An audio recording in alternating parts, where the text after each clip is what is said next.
മൂന്നാറിലേക്കൊന്ന് പോവുകയാണ്. കാരണം അതിശൈത്യത്തിന് അരികെയാണ് മൂന്നാർ ഇപ്പോൾ ഉള്ളത്. സീസണിലെ ഏറ്റവും താഴ്ന്ന താപനിലയായ 3 ഡിഗ്രി സെൽഷ്യസ് കഴിഞ്ഞ ദിവസം രേഖപ്പെടുത്തിയിട്ടുണ്ട്. വരും ദിവസങ്ങളിലും താപനില 0-ൽ എത്തുമെന്നാണ് കരുതുന്നത്.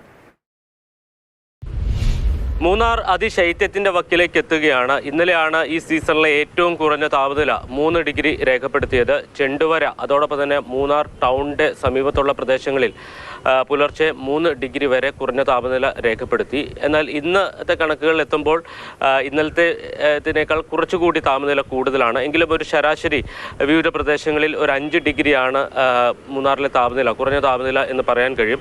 പ്രധാനമായും ലക്ഷ്മി എസ്റ്റേറ്റിലാണ് ഇന്ന് ഏറ്റവും കുറഞ്ഞ താപനില രേഖപ്പെടുത്തിയിരിക്കുന്നത്, 4 ഡിഗ്രിയാണ്. അതോടൊപ്പം തന്നെ Chenduvara 5 degree, Silent Valley 9 degree, Devikulam 5 degree, Sevenmala 6 degree, Mattupetty മേഖലയിൽ 7 ഡിഗ്രിയാണ് താപനില രേഖപ്പെടുത്തിയത്. അതോടൊപ്പം തന്നെ മൂന്നാറിന്റെ പരിസര പ്രദേശത്ത് ഏതാണ്ട് 5 ഡിഗ്രി വരെ കുറഞ്ഞ താപനില എത്തി എന്നുള്ളതാണ് നമുക്ക് ഔദ്യോഗികമായി ലഭ്യമാകുന്ന കണക്കുകൾ.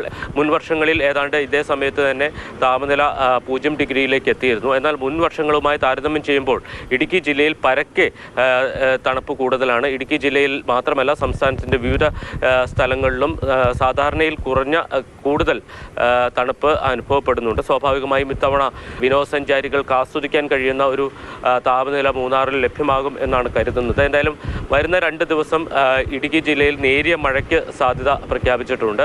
അപ്പോൾ അങ്ങനെയാണെങ്കിൽ മഴ പെയ്താൽ സ്വാഭാവികമായും ഈ കുറഞ്ഞ താപനിലയിൽ വ്യത്യാസം വരാൻ സാധ്യതയുണ്ട്. മഴ പെയ്താൽ തീർച്ചയായിട്ടും അന്തരീക്ഷ ഊഷ്മാവ് കൂടുകയാണ് ചെയ്യുന്നത്. അതുകൊണ്ട് തന്നെ മൂന്നാറിൽ ഈ തണുപ്പ് ആസ്വദിക്കാൻ എത്തുന്നവർ പരമാവധി പുലർകാലങ്ങളിൽ എത്തുക എന്നുള്ളതാണ്. ഏതാണ്ട് ഒരു 12 മണിക്ക് മുതൽ 7 മണി വരെയുള്ള സമയത്തായിരിക്കും മഞ്ഞു വീഴ്ചയും അതോടൊപ്പം തന്നെ തണുപ്പുമൊക്കെ ആസ്വദിക്കാൻ കഴിയുന്നത്. അതുകൊണ്ട് തന്നെ വിനോദസഞ്ചാരികൾ തിരഞ്ഞെടുക്കേണ്ട സമയം പുലർച്ചെയാണ്. പകൽ സമയങ്ങളിൽ സാധാരണയേക്കാൾ കൂടുതൽ ചൂട് മൂന്നാറിൽ അനുഭവപ്പെടുകയും ചെയ്യും.